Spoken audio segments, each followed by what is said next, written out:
ओम शांति।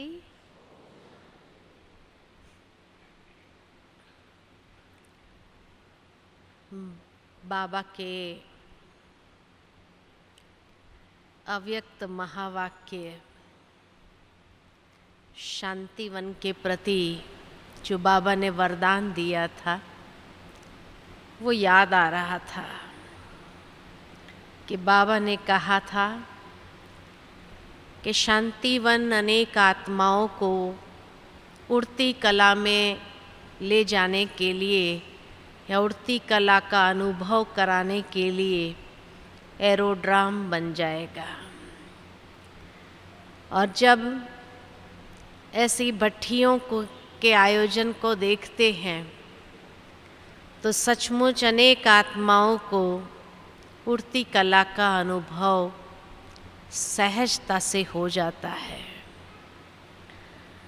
भट्टियाँ तो आप अपने सेंटर पर भी करते हैं और यहाँ इतने बड़े संगठन में भी करते हैं, लेकिन फिर भी भूमि को जो वरदान मिला है परमात्मा का, वो वरदान सहज फलीभूत होता है। थोड़ी सी मेहनत करने पर भी जैसे उड़ती कला का अनुभव सहज हो सकता है। आज जो विषय है, क्योंकि तपस्या की भट्टी में आप सभी पहुँचे हैं, तो जब तपस्या शब्द सुनते हैं, बहुत अच्छा बहन जी ने बताया कि ऋषि मुनियों ने जब तपस्या की तो तंद्राओं में कंदराओं में किया, गुफाओं में जाकर के किया, कोई न कोई हठ लेकर के बैठ गए। परंतु वास्तव में हम सभी बच्चों के संगम युग की तपस्या का ही अनुकरण है। उन ऋषि मुनियों ने भी उनका अनुकरण किया है, लेकिन हमने जो सूक्ष्म स्तर पर किया उन्होंने स्थूल रूप में किया। और इसीलिए हर बात का प्रैक्टिकल अनुकरण उन्होंने जो किया वो हमें भी याद दिलाता है, स्मृति दिलाता है कि हमारी तपस्या कैसी होनी चाहिए। जब ऋषि मुनियों ने अगर सामने चित्र ले आए, किसी ने भी जब तपस्या किया तो एक तपस्वी का चित्र सामने ले आओ। उदाहरण के तौर पर ध्रुव का चित्र सामने ले आओ। ध्रुव ने तपस्या की थी और उनकी तपस्या का एक लक्ष्य था, और उस लक्ष्य की प्राप्ति के लिए जो घोर तपस्या की, तो अगर ध्रुव का चित्र सामने ले आओ, एक पैर पर खड़ा है जंगल के अंदर और तपस्या के अंदर एक ही संकल्प में लीन है। अब यह स्थूल स्वरूप, हमारा सूक्ष्म स्वरूप कैसा है कि जंगल में चले जाना, जंगल में जाना माना कि जब हम तपस्या में बैठते हैं उस वक्त एक बेहद की वैराग्य वृत्ति, बेहद की वैराग्य वृत्ति माना कि हमारा भी मन और बुद्धि बाहर की दुनिया से उस समय समेटा हुआ हो, कि बाहर की दुनिया से किनारा किया हुआ हो। तभी हम वो जंगल में चले गए ताकि दुनिया याद न आए उनको, या दुनिया की कोई भी आकर्षण उनको खींचे नहीं, आकर्षित न करे। तो बाबा कहते हैं हमें ऐसी बेहद की वैराग्य वृत्ति गृहस्थ में रहते हुए अपनानी है कि बाहर की दुनिया हमें आकर्षित न करे। उसके लिए कौन सी बात बुद्धि के अंदर लाने से बाहर की दुनिया आकर्षित नहीं करेगी। तो हम सभी ये बात बहुत अच्छी तरह से जानते हैं कि बाबा ने कई बार हमें कहा कि बच्चे, अब ये दुनिया या बम्बोर को आग लगनी ही है, ये तमो प्रधान दुनिया है, उसके तरफ हमारा बुद्धि योग नहीं जाना चाहिए। तो कुछ समय के लिए भी जब तपस्या में बैठे हैं, उस समय बाहर की दुनिया से बुद्धि समेटी हुई हो। तो ये पहला यादगार। दूसरा, एक संकल्प ले लेते और एक ही संकल्प में मन को एकाग्र कर देते हैं। चाहे प्रभु प्राप्ति का संकल्प ले लेते हैं। तो इसी तरह हम भी, बाबा जो कहते हैं एकांत में बैठना, वो जंगल में इसीलिए जाते ताकि एकांत मिले। तो हमें भी एक के अंत में अपने मन बुद्धि को ले जाना है, एकांतवासी बनना है। अनन्य भाव से, अन्य कोई नहीं, अनन्य भाव से एक ईश्वर की याद के लगन में मगन होकर के समा जाना है।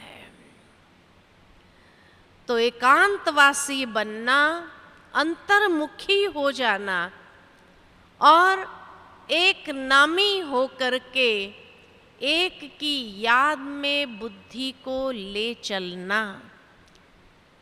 ये तपस्या का दूसरा अर्थ है।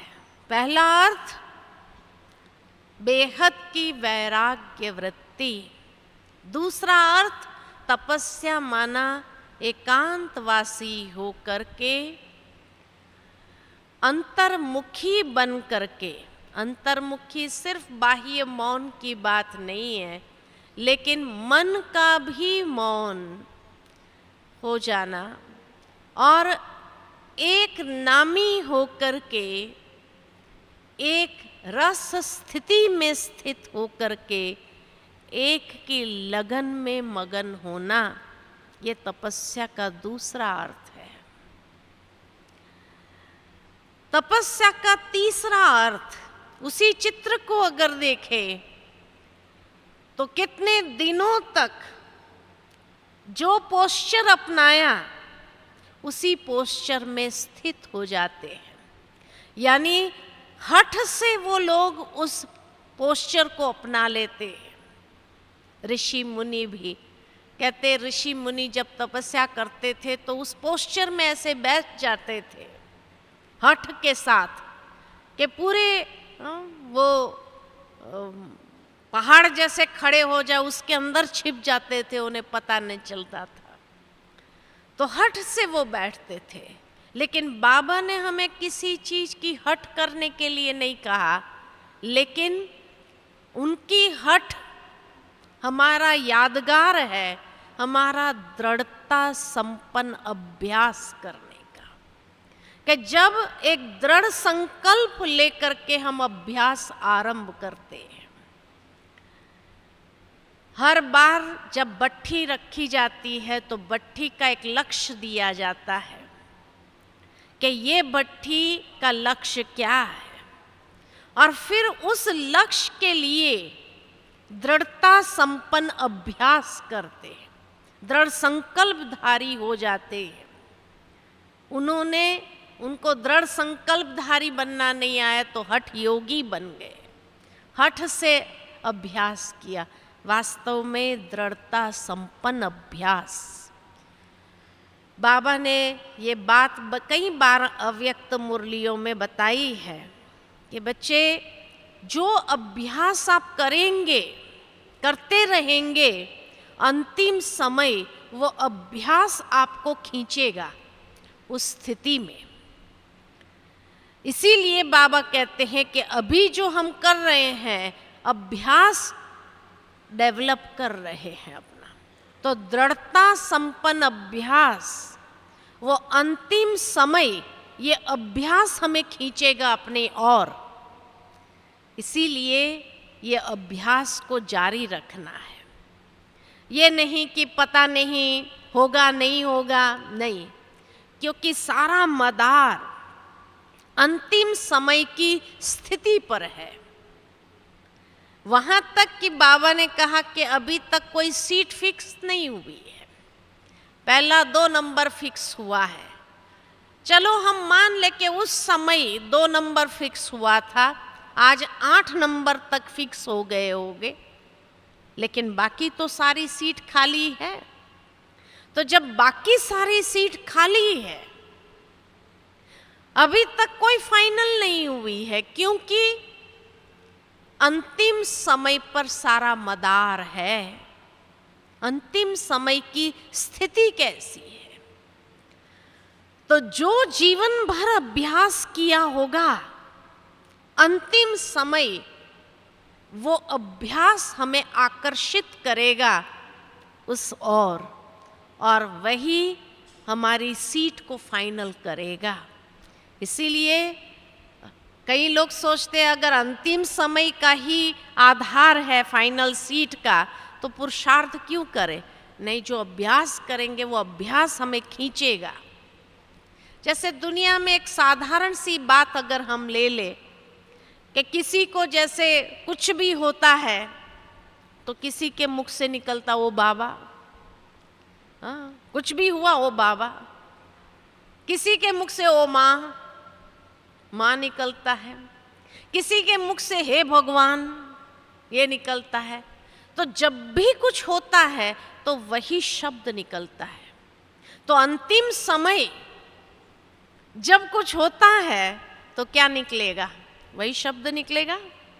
कल मम्मा की मुरली जब सुन रहे थे तो मम्मा ने बताया, उसमें एक बात बहुत अच्छी बताई कि कई लोग ऐसे जब दृश्य को देखते हैं तो क्या कहते हैं? Oh my God, oh my God कहते हैं ना, ओ माय गॉड निकल जाता है अपने आप। तो वो जो अभ्यास जीवन भर किया हुआ है, तो जब कोई घटना होती है तो उस समय वही शब्द निकल जाता है। तो इसी तरह बाबा भी हमें कहते हैं कि हमें अपने अंतिम समय में क्या निकलना चाहिए, वो अभ्यास चालू कर दो, ताकि अंतिम समय वो अभ्यास हमें आकर्षित करे और वही चीज़ निकले और उसी में शरीर छूटे तो फाइनल सीट क्या हो जाएगी। इसीलिए कहते हैं जिसकी स्मृति अंत काले जो स्मृति। तो बाबा ने जो अंत काल की स्मृति के लिए जो अभ्यास दिया है, ये अभ्यास ये तपस्या है। तो दृढ़ता संपन्न अभ्यास करना है, दृढ़ता के साथ अभ्यास करना, ये है तपस्या। तो पहली स्थिति बेहद की वैराग्य वृत्ति, दूसरी स्थिति एकांतवासी होकर के एक की लगन में मगन होना, और तीसरा है तपस्या माना दृढ़ता संपन्न अभ्यास। चौथा तपस्या माना, जो आज शाम का भी आपका क्लास है, संपूर्ण पवित्रता। लोग तपस्या इसीलिए करते हैं शुद्धिकरण के लिए। तो हमारी तपस्या संपूर्ण पवित्रता ही हमारी तपस्या है। क्यों? क्योंकि संपूर्ण पवित्रता ही बाप समान स्थिति है, और यही हम सबका लक्ष्य है कि मुझे बाप समान बनना है। तो संपूर्ण पवित्रता की परिभाषा तो आपको शाम के सत्र में बताया ही जाएगा, लेकिन मन वचन कर्म स्वभाव संस्कार संबंध किस प्रकार के होने चाहिए, ये संपूर्ण पवित्रता के अंदर इंक्लूड हो जाता है। खाली ब्रह्मचर्य को संपूर्ण पवित्रता नहीं कहा जाता है। तो इसीलिए तपस्या हमारी है ही संपूर्ण पवित्र बनना, यानी बाप समान स्थिति अपनी बनाना। पांचवी बात, तपस्या माना एकाग्रता पूर्ण अभ्यास करना। एकाग्रता, अब कितने प्रकार की एकाग्रता चाहिए तब कहेंगे कि हाँ एकाग्रता पूर्ण अभ्यास है। तो जब भी एकाग्रता की बात आती है और किसी योगी का चित्र हम सामने ले आए कि कोई योगी योग में बैठा है, तो कितने प्रकार की एकाग्रता दिखाई देती है, कितने प्रकार की एकाग्रता नजर आती है। योगी के चित्र के अंदर 5 प्रकार की एकाग्रता नजर आती है। पहली एकाग्रता शारीरिक एकाग्रता। शारीरिक एकाग्रता, हिलता डोलता रहता है व्यक्ति, हाँ योग में भी बैठे हिलता डोलता रहता है, खांसता रहता है या कुछ भी ऐसे करते हैं, तो ये बताता है कि उसकी आंतरिक स्थिति एकाग्र नहीं है, तभी शरीर भी हिलता डोलता है। लेकिन जब शारीरिक एकाग्रता है तो शारीरिक एकाग्रता भी आंतरिक एकाग्रता को लाने के लिए बहुत मददरूप हो जाती है। तो शारीरिक एकाग्रता के लिए बहुत सुंदर बाबा ने हमें ये बताया है कि बच्चे, जिसमें देह का भान हमें बार बार आकर्षित न करे, हमारे मन को खींचे नहीं, ऐसा सुखपूर्ण जो आसन हो उसमें स्थिर हो जाओ। जिस भी तरीके से आप बैठे हैं, जिसमें आप लंबा समय बैठ सकते हैं, उस आसन में आप बैठिए। वहां तक कि पतंजलि ने भी जब आसन की बात की तो सुख स्थिरासन यही कहा कि जिसमें सुखपूर्वक स्थिर तरीके से आप बैठ सकते हैं, वो है एकाग्रता वाला आसन। तो सुख के मतलब ये नहीं कि इतना सुख में बैठ जाए जो योग के बजाय किसी और मुद्रा में चले जाएं हम, हाँ निद्रा योग तो नहीं करना है हमें। अधिकतर निद्रा योग में चले जाते हैं, सुखपूर्वक बैठना है ना, तो सुखपूर्वक बैठते बैठते फिर कहाँ पहुँच जाते हैं, एकाग्रता रहती नहीं है। तो इसीलिए वो सोचते हैं थोड़ा पैर ऊपर नीचे करके हिलते रहेंगे तो हमारी जागृत अवस्था रहेगी।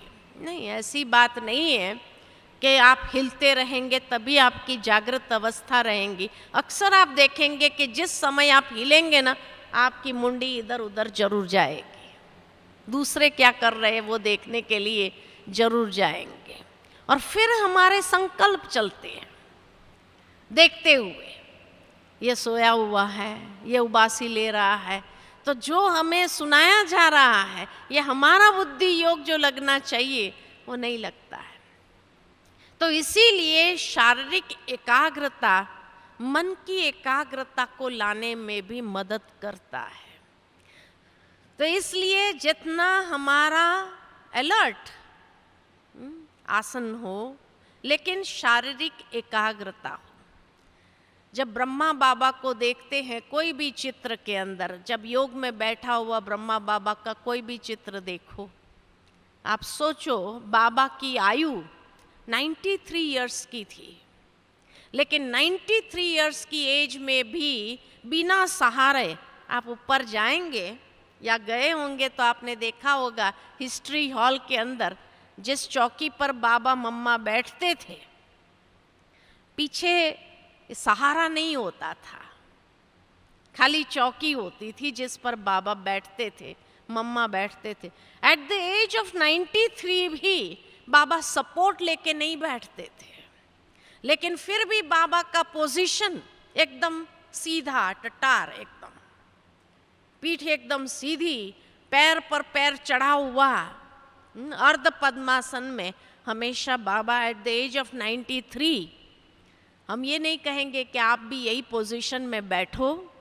नहीं, बाबा ने हम बच्चों को तो सहूलियत दिया है, लेकिन फिर भी जितना अलर्ट स्थिति में हम बैठ सकते हैं, नाम मात्र पीछे का एक सहारा हो अगर लिया है तो भी, लेकिन बाकी हमारी पीठ एकदम सीधी हो तो आपको नींद नहीं आएगी। अगर आप एकदम ऐसे झुक करके बैठे हैं तो अवश्य नींद आ जाएगी।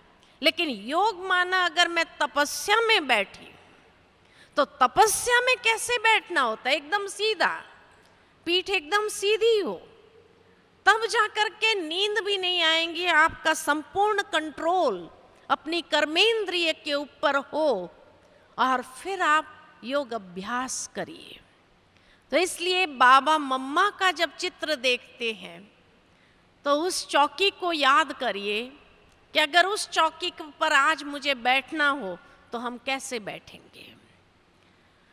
तो शारीरिक एकाग्रता पहली एकाग्रता है, स्थूल से ही आरंभ करते हैं, फिर सूक्ष्म की ओर जाते हैं। दूसरी एकाग्रता है मानसिक एकाग्रता, मन की एकाग्रता। अक्सर मनुष्य के मन के लिए ये शिकायत होती है कि मन भटक जाता है, मन में व्यर्थ बहुत चलता है। नेगेटिव नहीं चलता है, लेकिन व्यर्थ बहुत चलता है।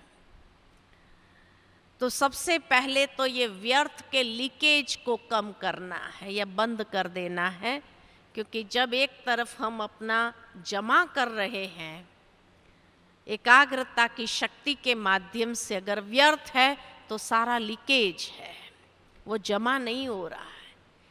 और जमा नहीं होता है इसीलिए खुशी का अनुभव नहीं है।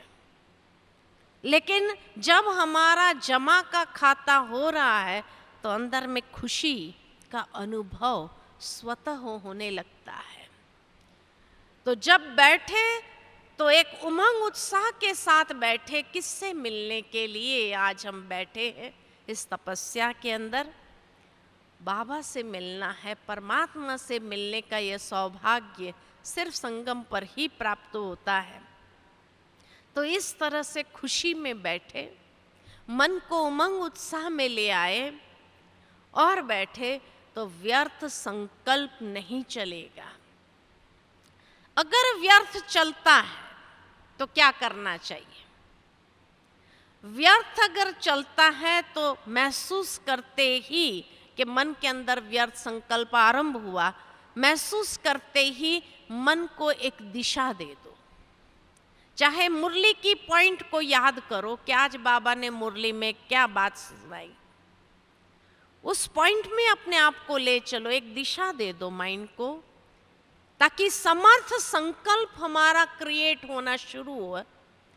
व्यर्थ चलाते रहो या व्यर्थ को रोकने का प्रयत्न करो, ऐसे नहीं, उसको दिशा देना जरूरी है। समर्थ संकल्प की ओर उसको मोड़ो। अगर बाबा की मुरली की पॉइंट याद नहीं आ रही तो किसी क्लास की पॉइंट को भी आप मनन चिंतन करना आरंभ करो और उस दिशा में उसको मोड़ो। मन को दिशा देना आवश्यक है उस वक्त, है ना, क्योंकि नहीं तो व्यर्थ चलाते चलाते जब मन थक जाता है तो भी उस थकावट के कारण नींद आना स्वाभाविक है। इसलिए बैठते हैं उस समय तो ऐसे एकदम स्थिर होकर के बैठेंगे, लेकिन थोड़ी देर तक व्यर्थ चलता रहा, युद्ध करते रहे, तो युद्ध करते करते जब थक जाते तो फिर सो जाता है। तो इसीलिए बाबा भी हमेशा कहते कि बाबा को योद्धा पसंद नहीं है, युद्ध वाले योगी पसंद नहीं है, लेकिन बाबा को योग युक्त आत्मा पसंद है, योगी तो आत्मा पसंद है। तो इसलिए मन को दिशा देना जरूरी है। दूसरा, अगर मन भटकता है, एक तो व्यर्थ में भटकता है, दूसरा कहाँ भटकता है? दूसरा कहाँ भटकता है? तीन चीजों में मन अक्सर भटकता रहता है। पहला है व्यर्थ में भटकता है, दूसरा है संबंधों में भटकता है।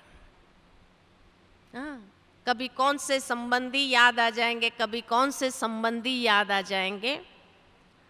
तो व्यर्थ से मुक्त होने के लिए मन को दिशा देना जरूरी है, उमंग उत्साह में लाना जरूरी है।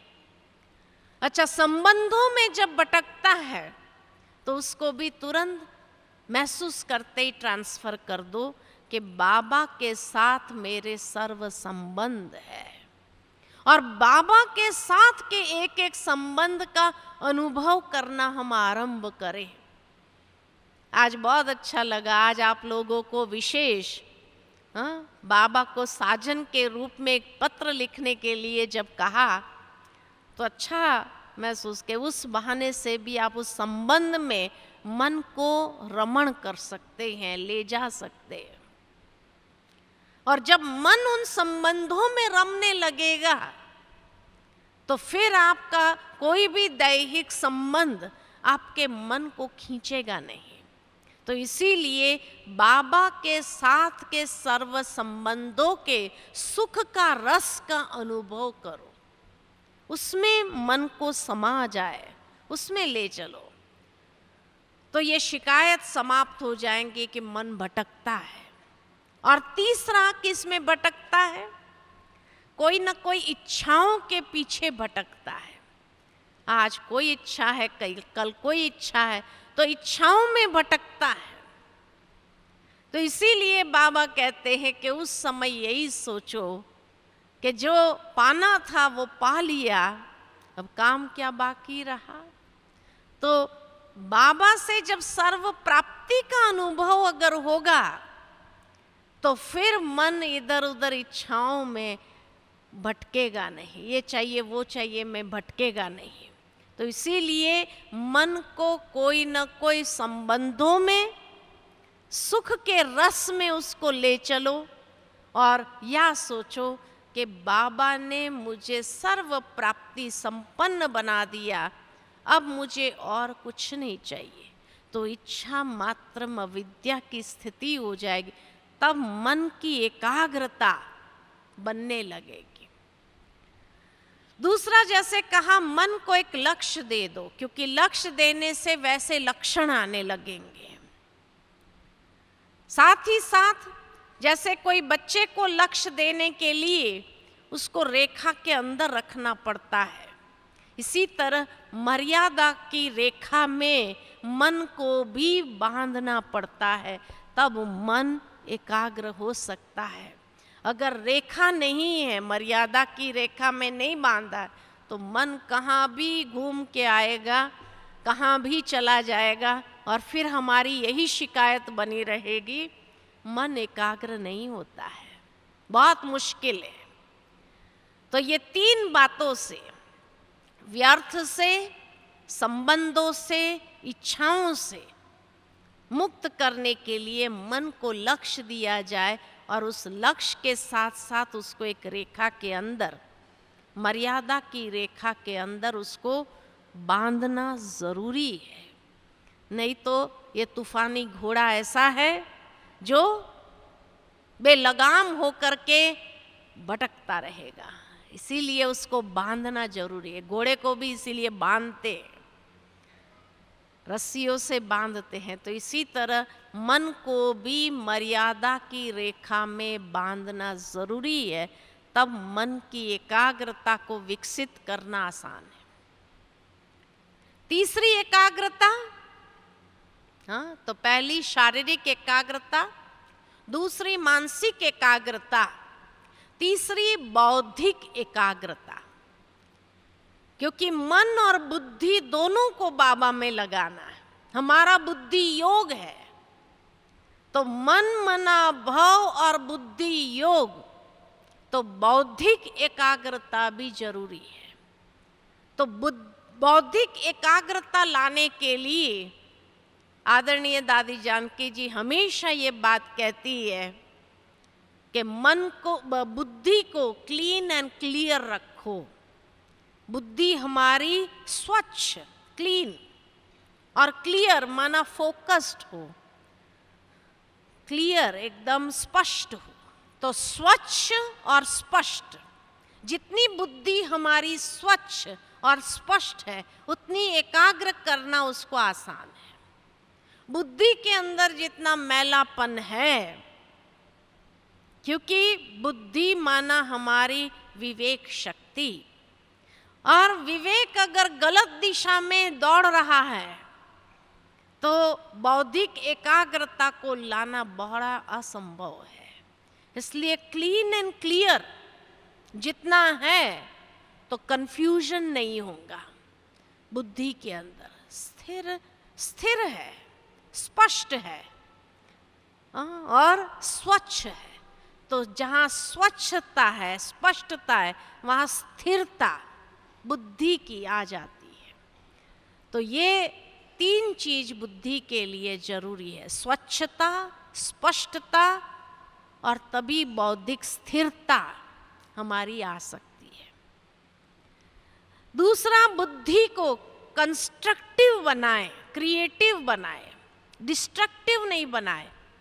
डिस्ट्रक्टिव बुद्धि किसको कहते हैं? डिस्ट्रक्टिव बुद्धि यानी परचिंतन, परदर्शन, निंदा, ग्लानि, ये सारी है डिस्ट्रक्टिव बुद्धि। तो कंस्ट्रक्टिव बुद्धि किसको कहे, क्रिएटिव बुद्धि किसको कहे? तो जो बाबा ने कहा अनेकों के गुण दर्शन करो। जितना गुण दर्शन हमारा होता है तो बुद्धि हमारी कंस्ट्रक्टिव बनती है। दूसरे सरल शब्द में अगर मैं कहूं तो बुद्धि को कैंची नहीं बनाओ, सुई धागा बना दो। बुद्धि को सुई धागा बना दो, कैंची नहीं बनाओ। कैंची यानी काटने का काम करती है। निंदा ग्लानि करके हम एक दूसरे की बात को काटने का काम करते हैं, कमी कमजोरी को देखते हुए काटने का काम करते हैं। तो इसीलिए बाबा कहते हैं बुद्धि को कैंची नहीं बनाओ, सुई धागा यानी जोड़ने का काम करे, ऐसी बुद्धि बनाओ। ये है क्रिएटिव बुद्धि या कंस्ट्रक्टिव बुद्धि। तब बुद्धि एकाग्र हो सकती है। कैंची का काम करने के बाद बुद्धि योग लगाने बैठो तो लगेगा, हाँ लगेगा। परदर्शन किया हमने किसी का, पर चिंतन किया, किसी की निंदा ग्लानि की और फिर योग करने बैठो, योग लगेगा कि वही बातें घूमेगी अंदर में? तो इसीलिए बुद्धि हमारी स्वच्छ स्पष्ट के साथ साथ कंस्ट्रक्टिव बुद्धि हो, डिस्ट्रक्टिव बुद्धि न हो। किसी का नुकसान करने वाले बुद्धि हमारी न हो। ये योगी तू आत्मा की बुद्धि नहीं है। योगी तू आत्मा की बुद्धि हमेशा कंस्ट्रक्टिव होती है। तीसरा जो बाबा कहते हैं निश्चयात्मक बुद्धि हो, है ना। कई बार बाबा मुरली में अलग अलग बुद्धि बताते हैं। दादी जानकी का भी एक क्लास मुझे याद आता है कि दादी भी कहते थे कि किसी की देखो तो बंदर बुद्धि है, किसी की देखो तो भैंस बुद्धि है, माना मोटी बुद्धि, समझते नहीं है। 10 बार भी बाबा समझाने के बाद भी नहीं समझ पाते हैं। लेकिन जितना महीन बुद्धि, निश्चयात्मक बुद्धि होंगे तो बाबा के इशारों को भी कैच करना आसान हो जाएगा। तो इसीलिए निश्चयात्मक बुद्धि और महीन बुद्धि हो। जितना ज्ञान और योग के माध्यम से हमने अपनी बुद्धि को महीन किया है, निश्चयात्मक बुद्धि होकर के हम चलते रहे, आगे बढ़ते रहे, उतना बाबा की हर टचिंग को कैच करना आसान हो जाएगा। अलग अलग सवाल नहीं उठेंगे, ये क्यों हुआ, कैसे हुआ, ऐसा नहीं होना चाहिए। नहीं, ड्रामा की 3 बिंदी लगा करके निश्चित समझते हुए निश्चय बुद्धि होकर के चलना। क्यों क्या का सवाल ही नहीं है। तो तो इसीलिए बाबा ने कहा बुद्धि के अंदर 3 बिंदी लगा दो। जब 3 बिंदी लगा करके आप बैठ जाएंगे तो फिर बुद्धि को एकाग्र करना आसान है। इसीलिए गीता में भी मन मना भाव, ये मन के लिए कहा कि हे अर्जुन मन को वश में कर तू, है ना। और साथ में बुद्धि के लिए बहुत सुंदर बात दूसरे अध्याय में कही, स्थित प्रज्ञ। स्थित प्रज्ञ, प्रज्ञ यानी बुद्धि, बुद्धि को स्थिर करना है। और बुद्धि को स्थिर करने के लिए योग, योग माना क्या, तो बहुत सुंदर कहा, योग माना स्वयं को सुसंस्कृत करने का विज्ञान। It is a science of self discipline. सुसंस्कृत करने का विज्ञान है। तो जितना शारीरिक एकाग्रता है, ये इंद्रियों की चंचलता समाप्त है, तो स्थित प्रज्ञ आसान है। स्थित प्रज्ञ होना, बुद्धि को एकाग्र करना, बौद्धिक एकाग्रता को डेवलप करना, विकसित करना आसान है। इसीलिए दूसरे अध्याय में जब अर्जुन ने भगवान से ये प्रश्न किया कि ये योग परायण बुद्धि नष्ट क्यों हो जाती है, माना बुद्धि योग में रहने के बजाय योग परायण बुद्धि नष्ट कैसे हो जाती है, भ्रष्ट कैसे हो जाती है, तो उसका उत्तर बहुत सुंदर बताया कि सबसे पहले बुद्धि आसक्त होती है। आसक्ति से कामना उत्पन्न होती है, और अगर कामना पूरी नहीं हुई तो क्रोध उत्पन्न हुआ, और क्रोध में व्यक्ति अविवेकी हो जाता है, विवेक कार्य नहीं करता, क्या शब्द निकल जाता है वो भी पता नहीं चलता। बाद में उसको सुनाओ कि भाई तुम्हें भले गुस्सा आया लेकिन ऐसे शब्द थोड़ी बोलना चाहिए, तो क्या कहेंगे, मैंने थोड़ी बोला, उसको ये भी स्मृति नहीं। तो क्रोध उत्पन्न होता, क्रोध से अविवेक जागृत होता है, और अविवेक से स्मृति शक्ति भ्रमित हो जाती है।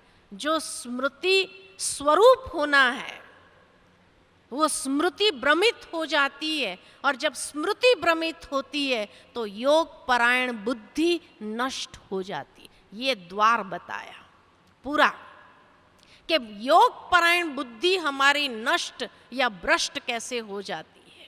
तो बाबा ने भी हमें यही कहा, आसक्ति, आसक्ति से कामना, कामना से क्रोध, क्रोध से अविवेक, अविवेक से स्मृति शक्ति भ्रमित हो गई तो योग परायण बुद्धि नष्ट हो गई।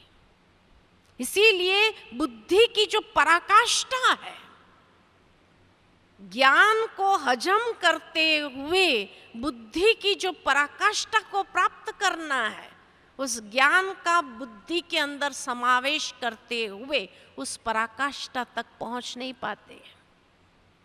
और जब वही बुद्धि के अंदर नहीं है, ज्ञान की पराकाष्ठा नहीं बुद्धि के अंदर, तो चौथी एकाग्रता कभी नहीं आ सकती है। और चौथी एकाग्रता है भावनात्मक एकाग्रता, प्रीत बुद्धि। विनाश काले विपरीत बुद्धि विनश्यन्ति, लेकिन विनाश काले प्रीत बुद्धि विजयन्ति। तो निश्चयात्मक बुद्धि, महीन बुद्धि, प्रीत बुद्धि हमारी है, तो फिर भावनात्मक एकाग्रता को विकसित करना आसान है। भावनाएं यानी इमोशनल स्टेबिलिटी, भावनाओं का संतुलन, बैलेंस जीवन के अंदर, प्रवृत्ति में रहते हुए जो बैलेंस की बात बाबा ने की है, ये बैलेंस तभी रहेगी जब बुद्धि हमारी स्थिर है। कोई भी तराजू आप लो, तराजू बैलेंस की स्थिति में कब होगा, जब बीच का कांटा एकाग्र होगा। तो बीच का कांटा है हमारी बुद्धि का, स्थिर बुद्धि। अगर बुद्धि स्थिर है तो जो जीवन के अंदर बैलेंस की आवश्यकता है, इस बैलेंस को मेंटेन कर सकेंगे। नहीं तो ये बैलेंस गड़बड़ा जाएगा। बाबा के जीवन में हर बात का बैलेंस देखने को मिलता है। मम्मा के जीवन में हर बात का बैलेंस देखने को मिलता है, क्योंकि उनकी बौद्धिक एकाग्रता, मानसिक एकाग्रता, शारीरिक एकाग्रता थी, इसीलिए भावनात्मक एकाग्रता बैलेंस जीवन के अंदर था। बाबा हमेशा जब बैलेंस की बात करते हैं तो एक तो स्व और सेवा का बैलेंस बाबा बताते हैं, या व्यवहार और परमार्थ का बैलेंस भक्ति मार्ग में भी बताया गया है ना। तो स्व उन्नति और सेवा दोनों का बैलेंस करना है। लव एंड लॉ का बैलेंस है। ये सारे बैलेंस जो बाबा के जीवन में, जिससे बाबा संपूर्णता को प्राप्त हुए, जो कोई भी बाबा से प्रेरणा लेने लगे तो प्रेरणा का आधार बाबा का जीवन एक बैलेंस्ड जीवन था। इसीलिए वही बैलेंस हमें भी अपना बनाना है, और उसके लिए बौद्धिक एकाग्रता बहुत जरूरी है। सारी एकाग्रता एक दूसरे से कनेक्टेड है, अलग अलग नहीं हो सकती। इसलिए भावनात्मक एकाग्रता के एक तो भावना में बहना भी नहीं है, लेकिन भावनाओं को कंट्रोल में रखते हुए अनन्य भाव को भी विकसित करना है। इसीलिए कई बार लोगों को योग डिफिकल्ट महसूस होता है कि बैलेंस नहीं रहता है हमारा। या तो सेवा में लग गए तो खूब सेवा में लग गए, स्वोन्नति का ध्यान नहीं रहता है, या तो फिर स्वोन्नति करने लग गए तो सेवा छूट जाती है, परिवार के बीच में बैलेंस जो रखना होता है वो छूट जाता है। तो ये सारे बैलेंस रखना बहुत आवश्यक है ना। जब तक बैलेंस नहीं है तब तक जीवन के अंदर हल्कापन महसूस नहीं होगा, आनंद का अनुभव नहीं होगा, सुख का अनुभव नहीं होगा। सुख और आनंद में क्या अंतर है? सुख और आनंद में क्या अंतर है? जो आपको अच्छा लगे और आप करो और प्राप्त हो जाए, ये सुख है। लेकिन आनंद उससे भी आगे, कि चाहे आपको डिफिकल्ट लगे, कठिन लगे, कष्टदायक भी लगे, लेकिन उसको करने के बाद जो अचीवमेंट है, सेटिस्फैक्शन है, वो आपको आनंद की अनुभूति कराएगा। अच्छा लगा और किया, कोई बड़ी बात नहीं, ये सुख का अनुभव। सुख इसीलिए भौतिक बताया। लेकिन जो कठिन है, और कठिन को भी पुरुषार्थ करके आपने कुछ हासिल किया और उससे जो सेटिस्फैक्शन मिला, आत्मसंतुष्टि, विधि से, वो भी अयोग्य विधि से नहीं, योग्य विधि से उसको करते हुए उसको अचीव किया, तो आनंद का अनुभव होता है, बहुत सुंदर अनुभव। ये है अंतर सुख और आनंद के बीच का। तो इमोशनल स्टेबिलिटी, भावनात्मक एकाग्रता जहां है, वहां आनंद की अनुभूति है, और वो आनंद भी एक अलौकिक आनंद, इस दुनिया का लौकिक वाला नहीं, अलौकिक आनंद का अनुभव करेंगे। बहुत सुंदर अनुभूति। और हमेशा फिर वो योग को ऐसे हम जीवन के अंदर साध लेते हैं कि फिर चलते फिरते उठते बैठते भी उसको करना आसान हो जाता, या प्रैक्टिकल कर्म योगी बनना भी आसान हो जाता है। ऐसी आनंद की फीलिंग कि एक बार जिसने ये आनंद का अनुभव किया, वो चलते फिरते भी वो अनुभव उसको खींचेगा, अनुभव उसको खींचता है। और ये हमारे इस जीवन का लक्ष्य है कि उस अलौकिक आनंद को प्राप्त करना, और भावनात्मक एकाग्रता से ही ये आनंद के अनुभव को हम प्राप्त कर सकते। बैलेंस बहुत जरूरी है।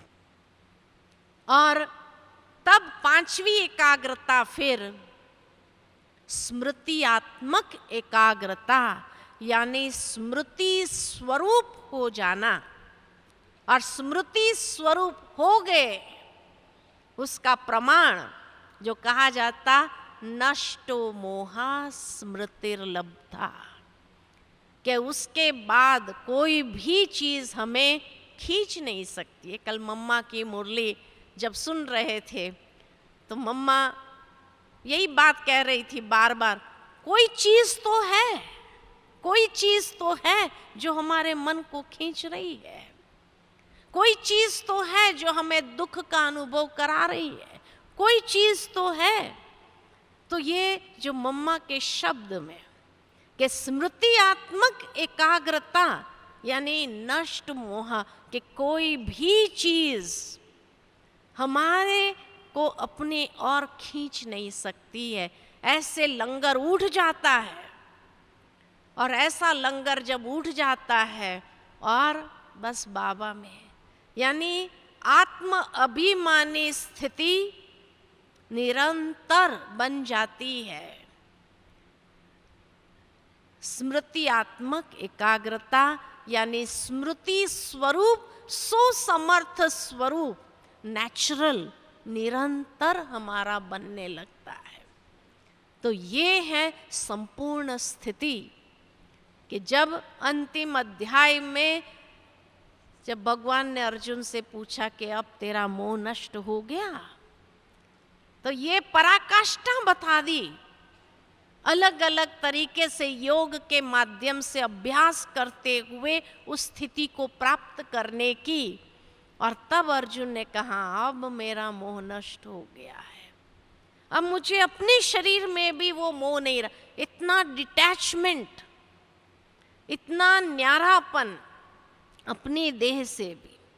हाँ, देह अहंकार तो है नहीं, बाबा के बच्चे बनते ही वो अहंकार तो छूट जाता है, अभिमान थोड़ा थोड़ा बीच बीच में उभरता है, लेकिन वो अभिमान भी निकल जाए और देह भान, जो कॉन्शियसनेस है उस बॉडी की, वो भी निकल जाए और क्या रह जाए तो सिर्फ मैं आत्मा और मेरा बाबा, और तीसरा न कोई।